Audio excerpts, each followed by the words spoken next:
कथा प्रारंभ होता है। सुनो वीर हनुमान आसनान विराजियो पवन पुत्र बलवान सियावर रामचंद्र पद जय शरणम शंकर हरिओम जय जय सिया राम। मंगल भावना मंगलहारी उमा सहित जय जपत पुरारी हर हर महादेव। ब्रह्मा जी कहते हैं नारद तदंतर मैंने शब्द तन्मात्रा आदि सूक्ष्म भूतों को स्वयं ही पंचीकृत करके अर्थात उन पांचों का परस्पर मिला करके आकाश वायु अग्नि जल और पृथ्वी की सृष्टि की, पर्वतों समुद्रों और वृक्षों आदि को उत्पन्न किया। कला से लेकर युग पर्यंत जो काल विभाग है यानी काल समय की जो गणना है, कला पल घड़ी दिन हफ्ता महीने से लेकर युग, अच्छा। इनका निर्माण किया। उत्पत्ति विनाश वाले बहुत से पदार्थों का मैंने निर्माण किया, परंतु इससे मुझे संतोष नहीं हुआ। अच्छा। तब सांब शिव का ध्यान करके मैंने साधन प्राण पुरुषों की सृष्टि की। मैंने दोनों नेत्रों से मरीचि को,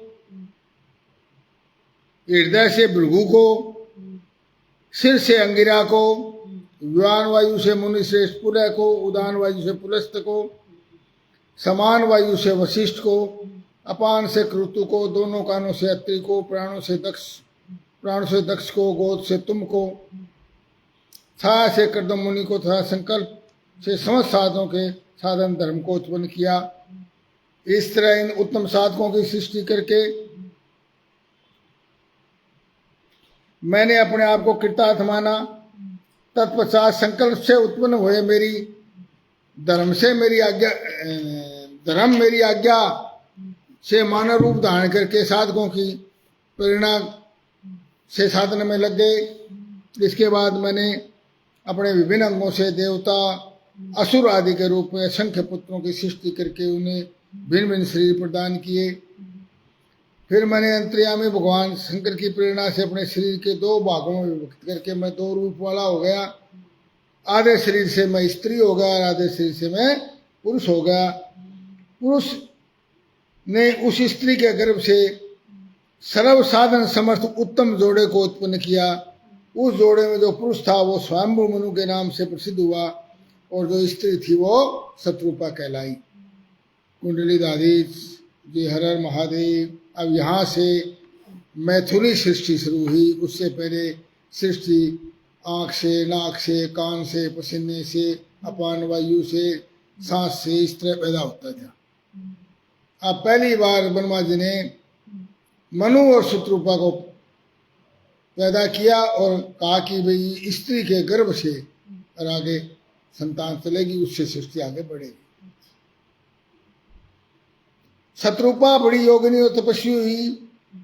तात मनु ने विवाह विधि से अत्यंत सुंदरी शत्रुपा का पाणी ग्रहण किया और उनसे वे मैथुन जनित सृष्टि उत्पन्न करने लगे। उन्होंने शत्रुपा से प्रियव्रत और उत्तानपाद नाम के दो पुत्र और 3 कन्याएं उत्पन्न की। कन्याओं के नाम थे आकुति, देवहूति और प्रसूति। ये भागवत पुराण में भी आया है। मनु ने आकुति का विवाह प्रजापति रुचि के साथ किया। मंजली पुत्री देवहूति कर्दम मुनि को व्याई, जिनसे उनको कपिल नाम का जो है पुत्र प्राप्त हुआ। भगवान कपिल जिन्होंने सांख्य शास्त्र का अपने माता को ज्ञान दिया। और उत्तानपाद की छोटी बहन प्रसूति जो है प्रजापति दक्ष को दी और उनकी संतान परंपराओं से समस्त चराचर जगत व्यापक है।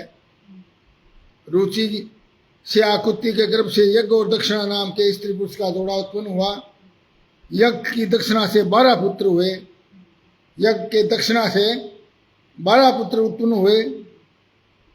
मुने कर्दम द्वारा देवहूति के गर्भ से बहुत सी पुत्रियां उत्पन्न हुई। दक्ष के प्रसूति से 24 कन्याएं हुए, जो उन्होंने श्रद्धा आदि 13 कन्याओं का विवाह दक्षिण धर्म के साथ कर दिया। और मुनीश्वर धर्म की उन पत्नियों के नाम सुनो।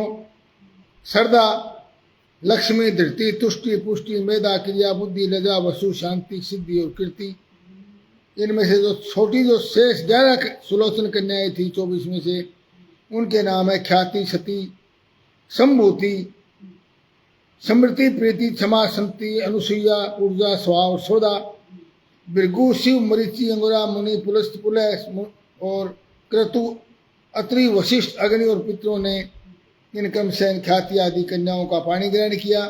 और भृगु आदि मनुष्य साधक हैं, इनकी संतानों में चराचर सारी सृष्टि इनकी संतानों से भरी हुई है। इस प्रकार अंबिकापति महादेव जी की आज्ञा से बहुत से पुराणी असंख्य पूर्व अपने पूर्व कर्मों के अनुसार बहुत से असंख्य प्राणी श्रेष्ठ दूजों के रूप में उत्पन्न हुए।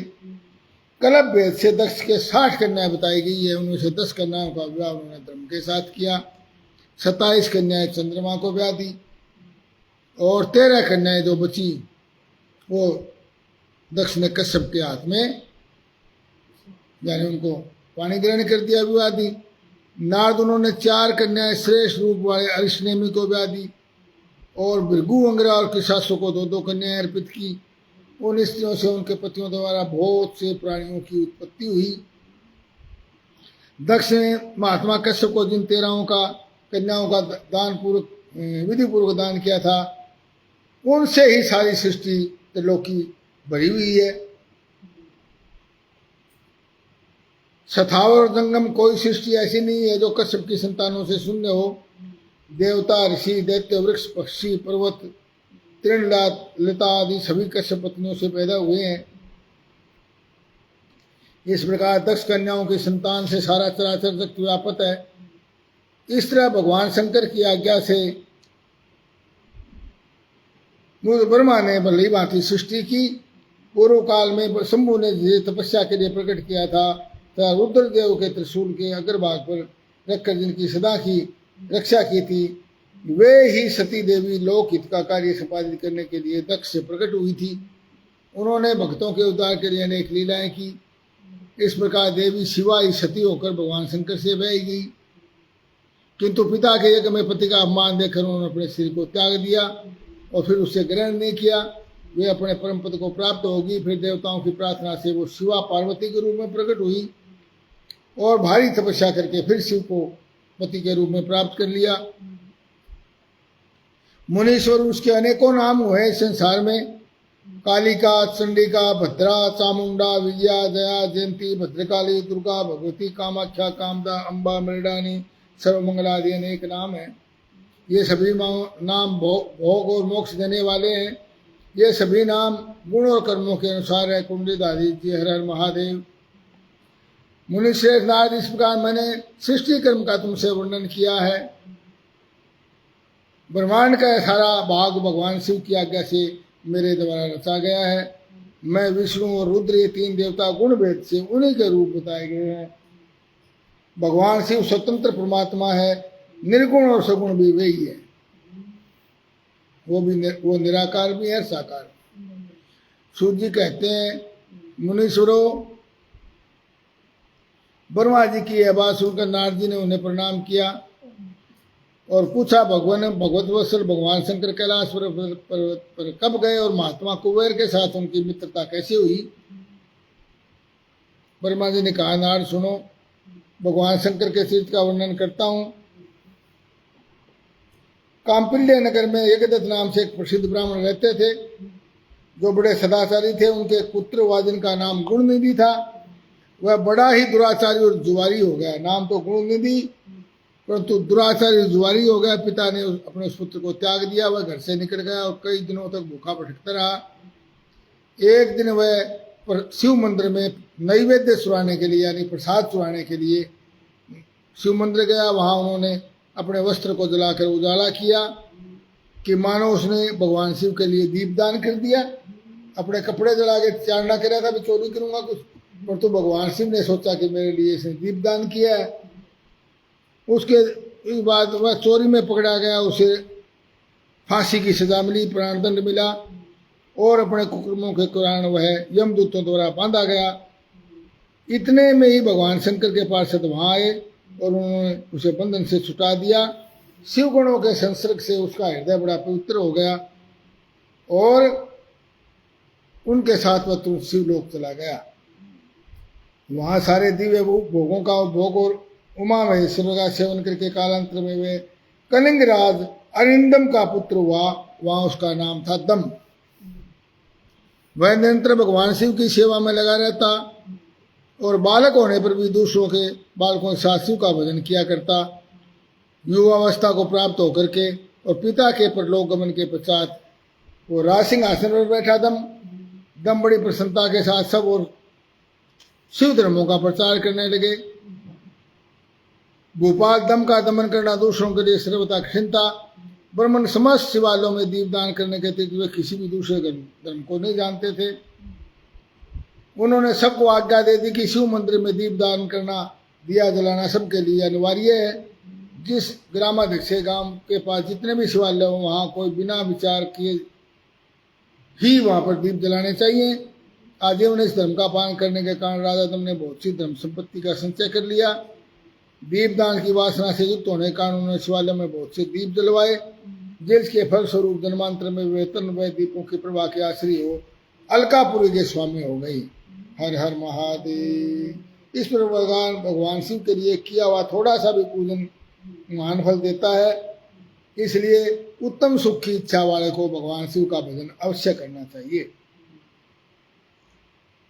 वह दीक्षित का पुत्र जो सब प्रकार से अधर्मों में रचा पचा था, देवयोग से शिवालय में धन चुराने के लिए गया था और उसने स्वार्थवश अपने कपड़े को दीपक की बत्ती बना करके उसके प्रकाश से शिवलिंग के ऊपर अंधेरा दूर कर दिया था और इसी सत्कर्म के कारण वो कलिंग देश का राजा हुआ। फिर दीप की वासना उदय होने से दीप जलवा कर उसने दिक्पाल का पद पा लिया। देखो तो सही कहाँ उसका वह कर्म और कहाँ दिक्पाल की पदवी। और अब एकाग्रचित होकर सुनो कि वह किस प्रकार भगवान शिव के साथ उसकी मित्रता हुई। नारद पहले के पादम कल्प की बात है। मुझ ब्रह्मा जी के मानस पुत्र पुलस्त्य से विश्रवा मुनि का जन्म हुआ और विश्रवा के पुत्र वह श्रवण कुबेर हुए। उन्होंने पूर्व काल में अत्यंत उग्र तपस्या के द्वारा महादेव की आराधना करके विश्वकर्मा की बनाई हुई इस अलकापुरी का उपभोग किया। जब कल्प व्यतीत होगा, मेघवान कल्प आरंभ हुआ, उसमें यज्ञदत्त का पुत्र जो प्रकाश का दान करने वाला था कुबेर के रूप में अत्यंत दुष्य तपस्या करने लगा। दीपदान मात्र से मिलने वाली शिव जी की भक्ति के प्रभाव को जानकर वह काशिका पुरी में गया और अपने रत्नमय प्रदीपों से 11 रुद्रों को अनन्य भक्ति करके और शिव के ध्यान में मगन और निश्चल भाव से बैठा था।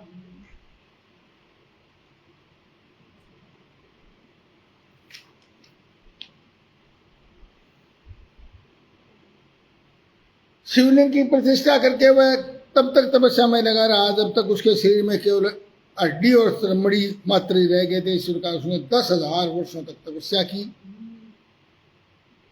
तदंतर पार्वती के साथ भगवान विश्वनाथ कुबेर के पास आए। उन्होंने अलकापति की ओर देखा। वे शिवलिंग में मन में एकाग्र करके ठूठे काठ की भांति बैठे थे। कहा, अलकापति मैं वर देने के लिए तैयार हूं, तुम अपना मनोरथ बताओ।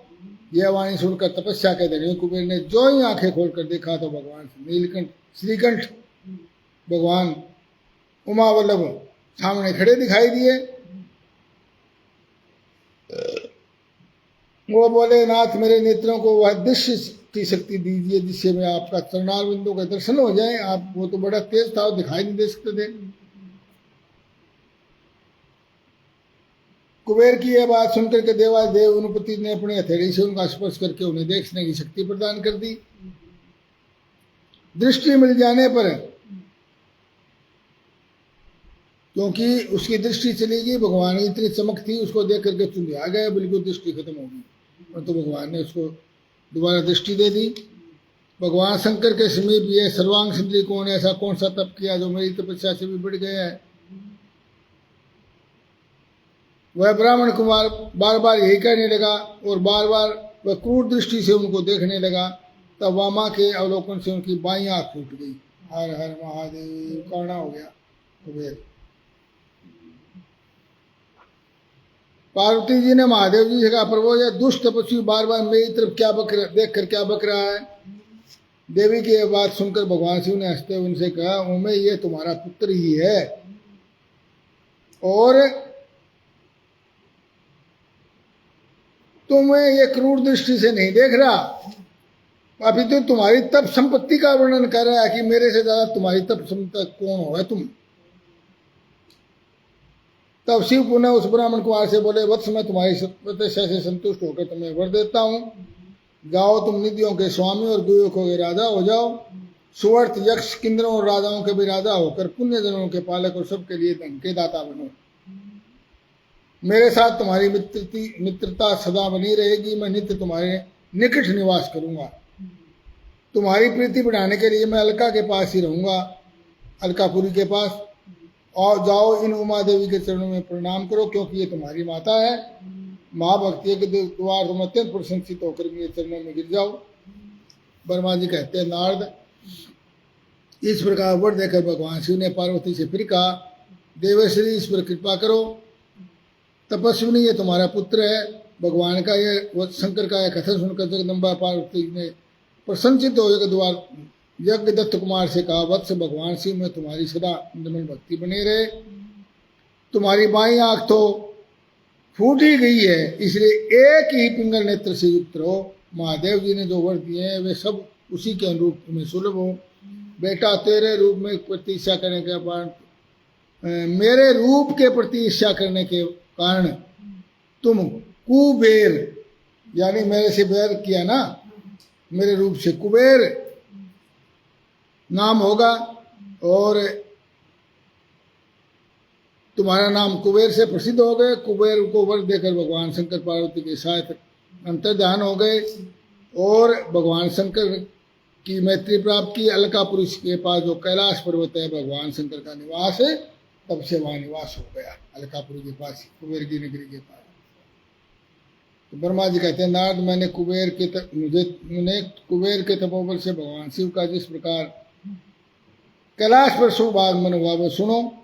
कुबेर को वर देने के बाद भगवान शिव ने जब अपने उत्तम स्थान को चले गए तो उन्होंने मन ही में विचार किया कि ब्रह्मा जी के ललाट से जिसका प्रादुर्भाव हुआ, जो प्रलय का कार्य संभालते हैं, वे रुद्र मेरे पूर्ण स्वरूप है। तो उन्हीं के रूप में मैं गुयुकों के निवास स्थान कैलाश पर्वत को जाऊंगा, उन्हीं के रूप में कुबेर का मित्र बनकर उसी पर्वत पर विलासपूर्वक रहूंगा तथा बड़ा भारी तप करूंगा।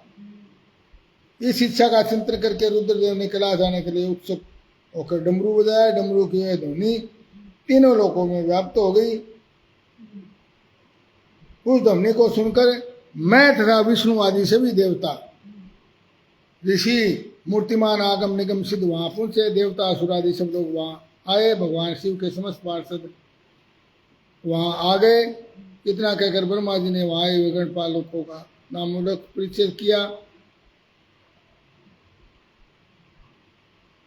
उसमें भगवान शिव ने विश्वकर्मा को उस पर्वत पर निवास स्थान बनाने की आज्ञा दी। अनेक भक्तों के साथ अपने और दूसरों के रहने के लिए आवास तैयार करने का आदेश दिया। तब विश्वकर्मा ने भगवान शिव की आज्ञा के अनुसार उस पर्वत पर जाकर शीघ्र ही नाना प्रकार के ग्रहों की रचना की, घर बनाए, सोनूरार, हर हर महादेव। फिर श्री हरि की प्रार्थना से कुबेर पर अनुग्रह करके भगवान शिव सानंद कैलाश पर्वत के ऊपर विराज गए। उत्तम मुहूर्त में स्वप्रवेश करने के लिए भगवान शिव ने सबको प्रेमदान से स्नात किया। इसके बाद आनंद से भय हुए श्री विष्णु आदि देवताओं और सिद्धों ने भगवान शिव का तिलक किया। हाथ में नाना प्रकार की भेंट लेकर के सब आए। सर्वेश्वर प्रभु प्रसन्नचित से सत्वन सुना करके उनको प्रसन्नतापूर्वक मनोवांछित वर कर अभीष्ट वस्तुएं प्रदान की तथा विष्णु के साथ तदंतर मैं, ब्रह्मा जी कहते हैं, अथवा अन्य देवता भगवान शिव की आज्ञा को पा करके अपने अपने धाम को चले गए। कुबेर भी शिव आज्ञा से प्रसन्नतापूर्वक अपने स्थान को गए। फिर वे भगवान शंभु भी अपने जो सर्वथा स्वतंत्र हैं वो कैलाश पर्वत के ऊपर रहने लगे। इस प्रकार मैंने सारी कथा तुम्हारे को सुना दी है। जो इस कथा को सुनता पढ़ता इस लोक में वह भोग पा करके परलोक को परलोकों में मोक्ष को प्राप्त करता है। रुद्र संहिता का 60 खंड संपूर्ण बोलो प्रेम से हरे। अब रुद्र संहिता का दूसरा 70 खंड, 60 खंड था ये, जिसमें सृष्टि कैसे बनी ये बताया गया।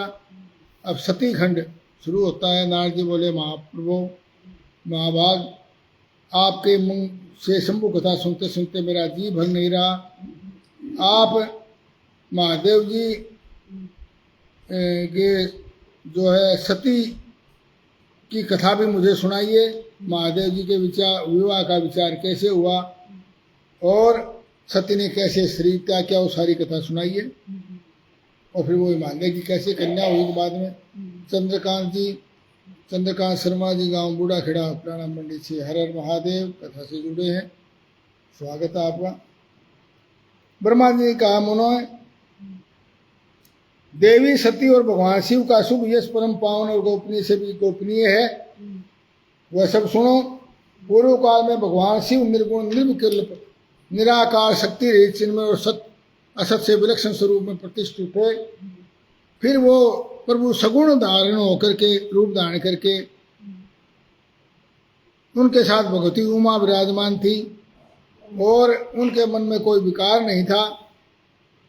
मुनिश्रेष्ठ उनके बाएं अंग से भगवान विष्णु और दाएं अंग से मैं ब्रह्मा और मध्य अंग के यानी हृदय से रुद्रदेव प्रकट हुए। मैं ब्रह्मा जगत यानी सृष्टि का सृष्टि करता हुआ और भगवान विष्णु जगत का पालन करने लगे और स्वयं रुद्र ने संहार करने का कार्य संभाला। इस प्रकार भगवान शिव सदाशिव 3 रूप में धारण करके स्थित हुए।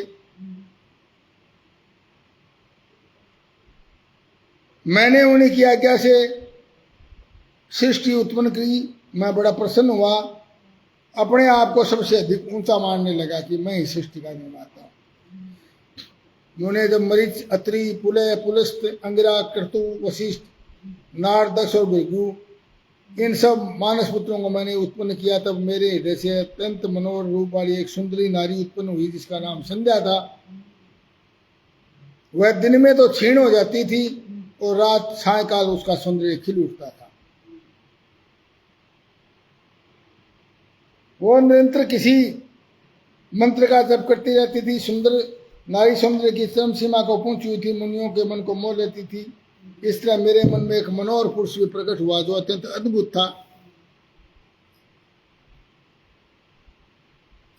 उस पुरुष को देखकर दक्ष आदि मेरे सभी पुत्र अत्यंत उत्सुक हो उठे। उनके मन में विस्मय भर गया। जगत की सृष्टि उत्पन्न करने वाले मुझ जगदीश्वर ब्रह्मा की ओर देखकर उस पुरुष ने जगत गर्दन झुकाकर प्रणाम किया। जब वह पुरुष बोला, ब्रह्मन मैं कौन सा काम करूं जो मेरे योग्य काम हो, मुझे बताइए। ब्रह्मा जी ने कहा, भद्र पुरुष, तुम अपने इसी स्वरूप से और फूल के बने हुए 5 बाणों से स्त्रियों और पुरुषों को मोहित करते हुए सृष्टि का सनातन कार्य चलाओ। इस प्रकार चराचर त्रिभुवन में देवता आदि कोई भी जीव तुम्हारा तिरस्कार करने में समर्थ नहीं होंगे। तुम छिपे रूप से प्राणियों के हृदय में प्रवेश करके सदा स्वयं से उनका सुख का हेतु बन करके रहोगे और पुष्पमय बाण का जिस पर भी तुम अपना बाण छोड़ोगे फूल वाला, वो मदमत हो जाएगा। मैंने तुम्हारा कर्म बताया है जो सृष्टि का परम प्रवर्तक होगा और तुम्हारे ठीक ठीक नाम क्या होंगे इस बात को मेरे पुत्र बताएंगे। ऐसा कह करके अपने पुत्रों को मुख की ओर दृष्टिपात करके ब्रह्मा जी अपने आसन पर बैठ गए। ब्रह्मा जी कहते हैं, मेरे मुने तंत्र मेरे अभिप्राय को जानने वाले मेरे पुत्रों ने उस पुरुष का उचित नाम रखा। दक्ष आदि प्रजापतियों ने उनका मुंह देखते ही प्रोक्ष के सारे वृत्तांत दान के लिए रहने के लिए स्थान और पत्नी प्रदान की। मेरे पुत्र मरीचि आदि ने उसे नाम निश्चित करके उनके लिए एक युक्ति कही। तुम जन्म लेते ही हमारे मन को मथने लगे हो, इसलिए तुम्हारा नाम होगा मनमथ। मनोभव तुम इच्छा अनुसार विचरण करने वाले होंगे, इसलिए काम तुम सुंदर हो, तुम्हारे समान कोई दूसरा नहीं है। काम रूप होने के काम के नाम से, कामदेव के नाम से तुम प्रसिद्ध होंगे। लोगों को मदमत बनाने के कारण तुम्हारा एक नाम मदन भी होगा। तुम बड़े द्रव्य से उत्पन्न हुए हो, इसलिए द्रपक कहलाओगे। और सैदर्प होने के कारण से कि तुम्हें कंदर्प नाम से तुम्हारी ख्याति होगी। समस्त देवताओं को समृद्ध बल पराक्रम भी तुम्हारे समान नहीं होगा, तुम सर्वव्यापी होगे और वे ही जो दक्ष प्रजापति हैं वे तुम्हारी इच्छा के अनुरूप पत्नी सोम देंगे, वह तुम्हारी कामनी तुम्हारे से अनुराग रखने वाली होगी। तदंतर मैंने वहां से अदृश्य होगा ब्रह्मा जी ने कहा। इसके बाद दक्ष ने मेरी बात का स्मरण करते हुए कंदर्प से बोले, कामदेव मेरे शरीर से उत्पन्न हुई है कन्या सुंदर रूप उत्तम गुणों से शोभित, इसे तुम अपनी पत्नी बनाने के लिए ग्रहण करो, यह तुम्हारे साथ रहने वाली होगी। ऐसा कह करके दक्ष ने अपने शरीर से एक रति नामक कन्या को उत्पन्न किया और कामदेव को सौंप दिया। प्रजापति दक्ष इस बात को सोचकर बड़े प्रसन्न थे कि मेरी इस पुत्री इस विवाह से सुखी है। कामदेव को भी बड़ा सुख मिला, उनके सारे दुख दूर हो गए। दक्ष कन्या रति भी कामदेव को पाकर प्रसन्न हुई। इस प्रकार रति के प्रति भारी मोह से युक्त रतिपति कामदेव ने उसे अपने हृदय के सिंहासन पर बिठाया। रिद्धि भारद्वाज जी हर हर महादेव। सूत जी कहते हैं, ब्रह्मा जी का कथा सुनकर मुनि श्रेष्ठ नारद मन ही मन बड़े प्रसन्न हुए और भगवान शंकर का स्मरण करके बोले, महाभाग विष्णु शिष्य आपके विधाता, आपने चंद्रमौली शिव की अद्भुत लीला कही है। अब मैं ये जानना चाहता हूं कि विवाह के पश्चात कामदेव प्रसन्नतापूर्वक अपने स्थान को चला गया। दक्ष भी अपने घर को पधारे। तब पितरों को उत्पन्न करने वाली ब्रह्म कुमारी संध्या कहाँ गई? उसने क्या किया? किस पुरुष के साथ विवाह किया? ब्रह्मा जी ने कहा, मुने संध्या का वह सारा चरित्र सुनो। वह संध्या जो मेरी मानस पुत्री थी, तपस्या करके शरीर को त्याग करके और मुनि श्रेष्ठ मेरा तिथि की बुद्धिमती पुत्री होकर के अरुंधति के नाम से मशहूर हुई, प्रसिद्ध हुई और वशिष्ठ को अपना पति चुना और वो श्रेष्ठ पतिव्रता के रूप में प्रसिद्ध हुई। नारद जी ने पूछा, भगवान संध्या ने कैसे कहाँ तप किया? ब्रह्मा जी ने कहा, मुने संध्या के मन में एक बार काम वासना की भावना आ गई, इसलिए उस आदमी ने निश्चय किया कि मैं वैदिक मार्ग के अनुसार अग्नि में अपने इस शरीर की, इसमें क्योंकि इसने काम वासना आई है इसलिए मैं शरीर को जला करके आहुति दे दूंगी और कठोर तपस्या करके मर्यादित रहूंगी। मनी मन ऐसा विचार करके उन्होंने श्रेष्ठ पर्वत पर चली गई और जहाँ से चंद्रभागा नदी निकलती है वहाँ पर्वत पर जा करके स्वयं बैठे हुए वेद वेदांतों के और सर्वज्ञ जितात्मा ज्ञान योगी पुत्र वशिष्ठ से कहा, बेटा वशिष्ठ मनीषिनी संध्या तपस्या की अभिलाषा से चंद्रभाग पर्वत पर गई है।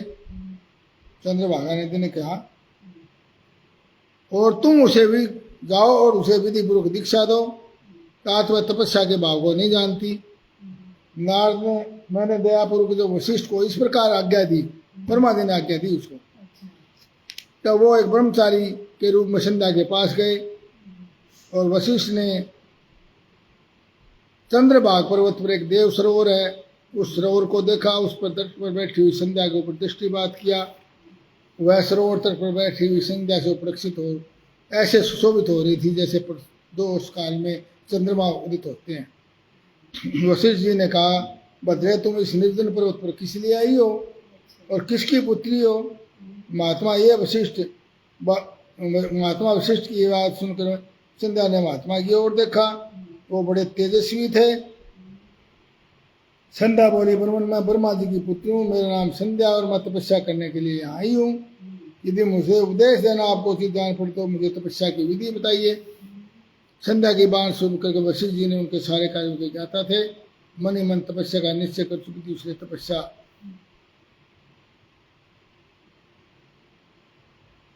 के बारे में और उसको उपदेश दिया था, कहा कि भगवान शंभु को तुम अपने हृदय में धारण करो और ओम नमः शंकराय ओम इस मंत्र का निरंतर जप करते हुए तपस्या करो।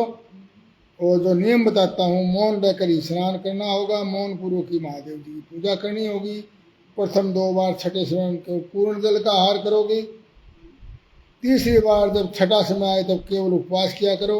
इस तरह तपस्या की समाप्ति के छठे काल में जल आहार उपवास की क्रिया होती रहेगी। इस प्रकार जाने वाली मौन तपस्या ब्रह्मचार्य का फल देने वाली और पूर्ण करने वाली होती है। अतः चित्त में ऐसा शुभ उद्देश्य लेकर के शंकर जी का चिंतन करो, वे प्रसन्न होकर के तुम्हें अवश्य ही फल देंगे। इस तरह संध्या को उपदेश, तपस्या करने की विधि का उपदेश दे मुनिवर वशिष्ठ वहां से चले गए और अंतर ध्यान हो गए।